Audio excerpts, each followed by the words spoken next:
Thank you, Chairman of Community. I want to associate myself with what has been said, especially what our sister President Samia Suluhu has just mentioned.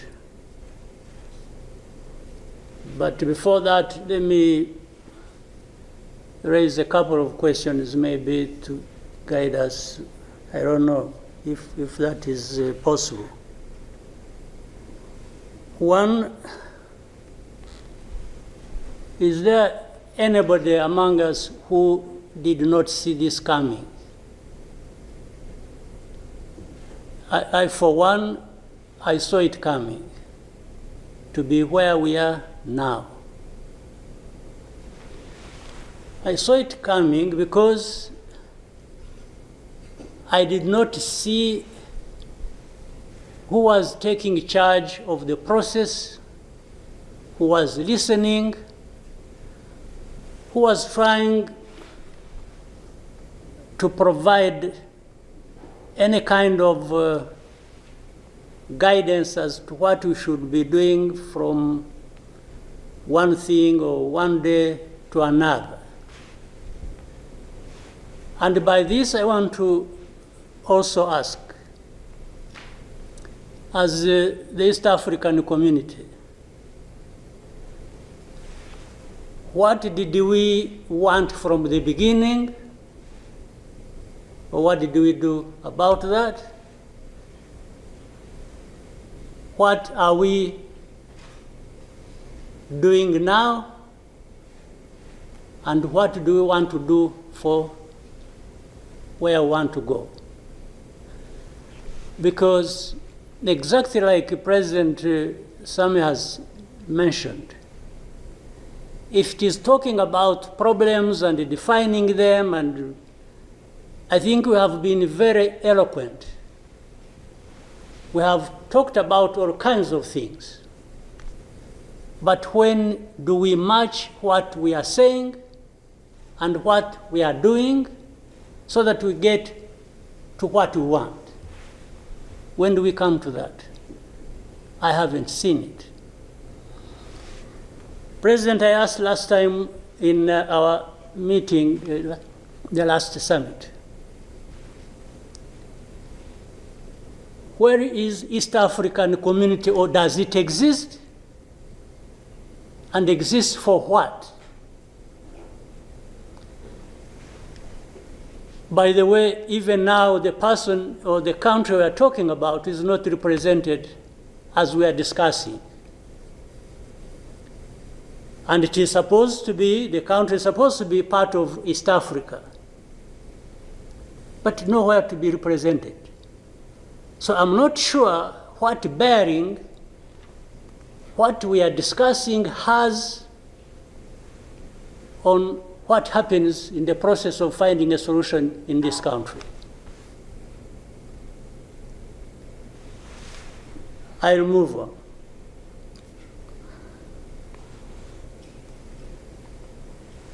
The conflict that was created from the time we had the East African community get involved in trying to help in Congo, and later on when the East African force was trying its best and we are seeing progress, Tshisekedi decided they are not doing what he wanted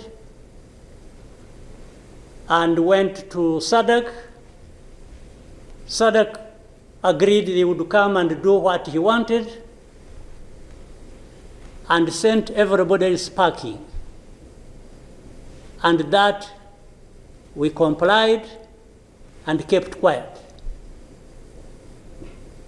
What really did we expect to come out of this? Now, worse still,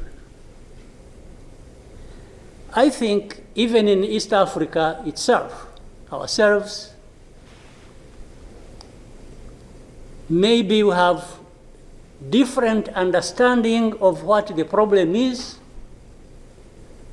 and we have never come together to agree or even disagree and find a way to come together finally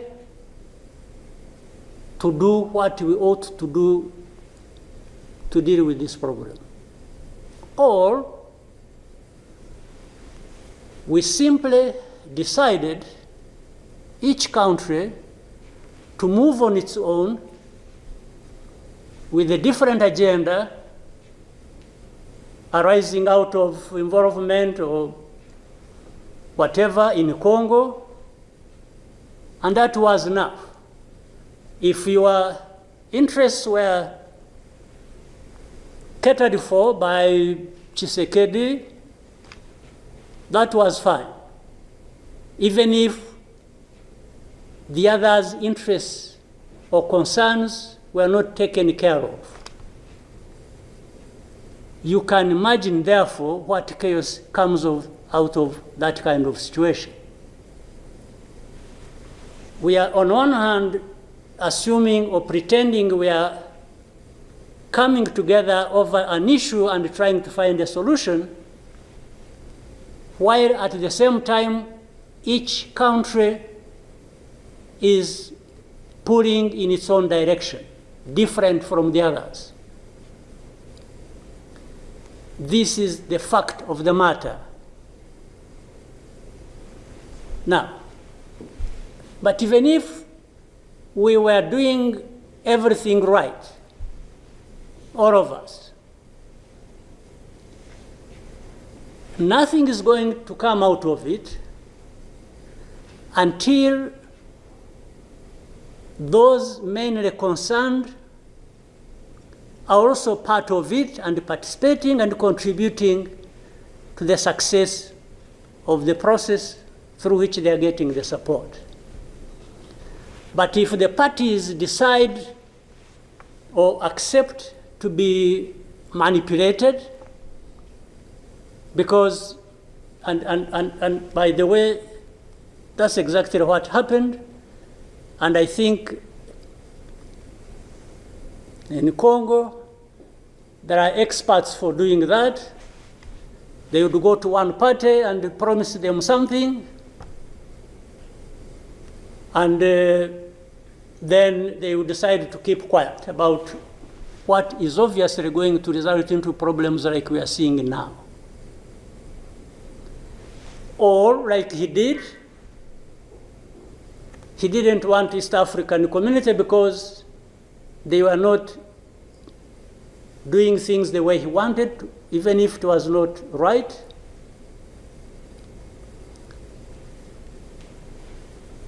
He got rid of them and he decided to bring in SADC. SADC was, without any question, coming to assist Tshisekedi to fight alongside FDLR, these murderers of our people here in this country, to fight against mercenaries, and to have Burundi on ethnic political basis decide to support Tshisekedi in whatever endeavor, including exactly doing what those murderers did to our people and what they are doing in Eastern Congo. They have displaced people, they have killed people, they have persecuted them on a daily basis for who they are. We have refugees here who have been here for the last 20 plus years,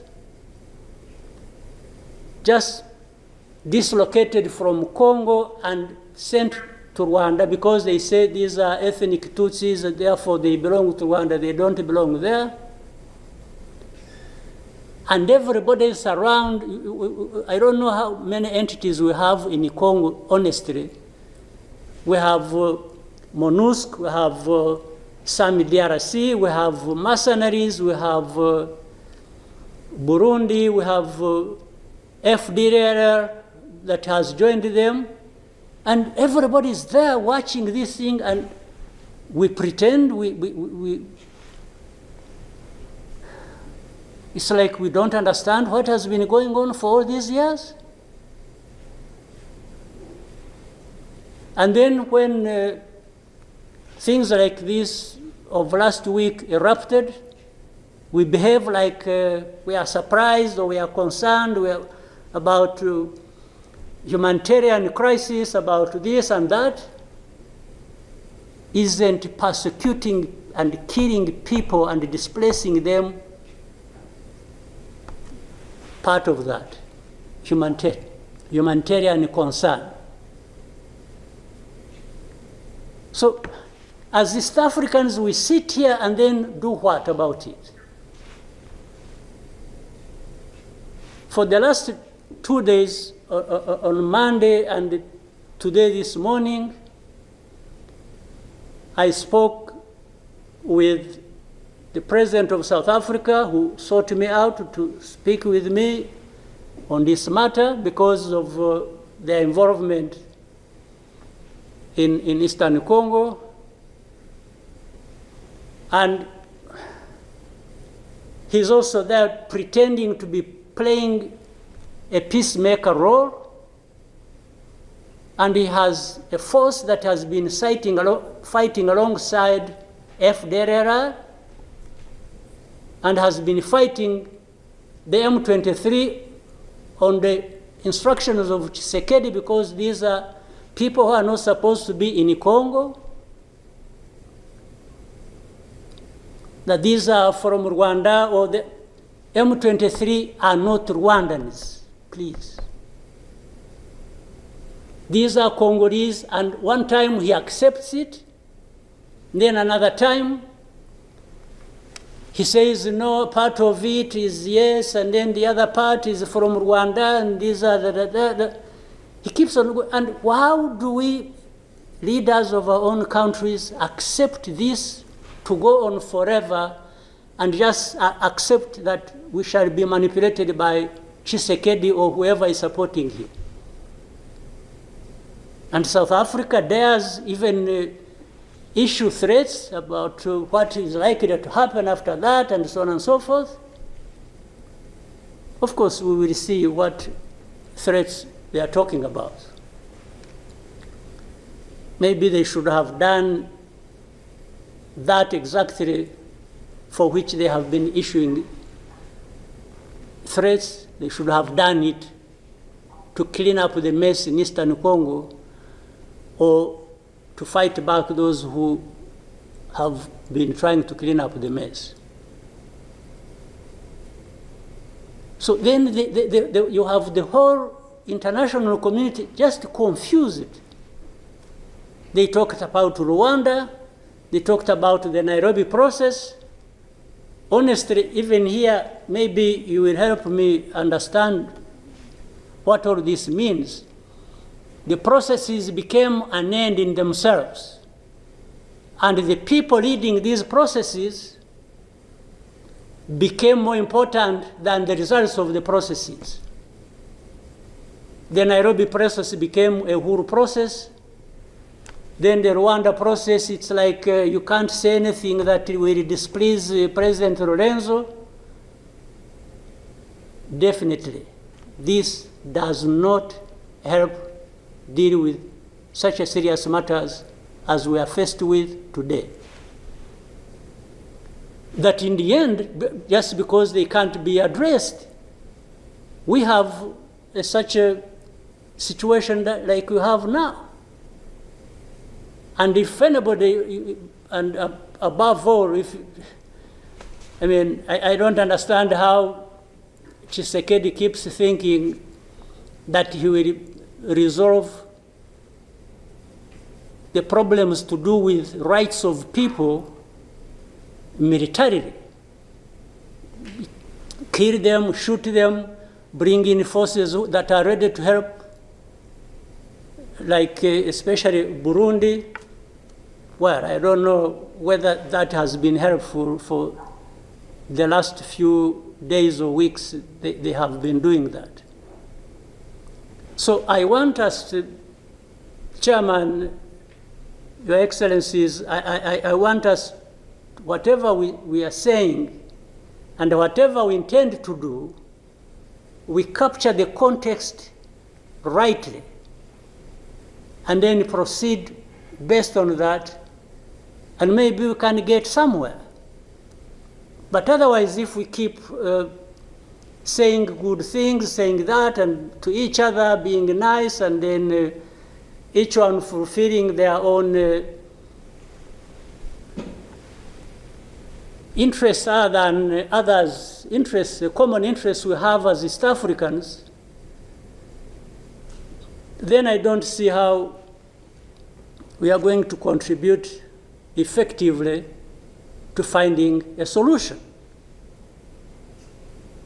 But really, to have even had East African community expelled from Eastern Congo and everybody complied and then there was quiet, it's as if it was normal or that is okay. Everything dictated by the country or the person we are trying to help.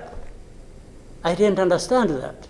And that's where we are now. That's how we are here, where we are. So let me maybe for now stop here. I would really want to hear advice of others, but I think it's not just a plaything. It's not, it's a serious matter, evidently, because it consumes people's lives. And the other day, 2-3 days ago, we lost people. There was a lot of sharing from Eastern Congo, from Goma, and killed a dozen people and injured hundreds. We will definitely take care of that. There's no question about it. Thank you, Mr. Chairman.